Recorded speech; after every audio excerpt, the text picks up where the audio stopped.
வணக்கம். தமிழ்முரசு .lk இன் தங்க விலை நிலவரத்திற்கு உங்களை அன்புடன் வரவேற்கிறோம். இன்று நவம்பர் 7ஆம் தேதி. ஒரு கிராம் 24 கரட் தங்கத்தின் விலைகள் உலக நாடுகளில் எப்படி இருக்கின்றன என்று பார்க்கலாம். இலங்கையில் இன்றைய விலை 39,091 ரூபாய். டாலர் மதிப்பில் 127.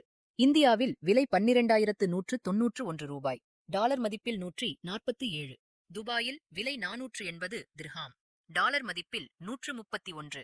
சிங்கப்பூரில் விலை 179.50 சிங்கப்பூர் டாலர். டாலர் மதிப்பில் 133. மலேசியாவில் விலை 545 ரிங்கிட். டாலர் மதிப்பில் 117. இதே தங்கம் அமெரிக்காவில் இன்று 131 டாலர்கள். ஆக இன்றைய நிலவரப்படி மிகக் குறைந்த விலையை மலேசியாவிலும் மிக அதிக விலையை இந்தியாவில் காண்கிறோம். இந்த இரண்டிற்கும் உள்ள நேரடி வித்தியாசம் 30 அமெரிக்க டாலர்கள் ஆகும். நாளைய அப்டேட்களுக்கு எமது தமிழ்முரசு .lk சமூக வலைத்தளப் பக்கங்களை பின்தொடருங்கள்.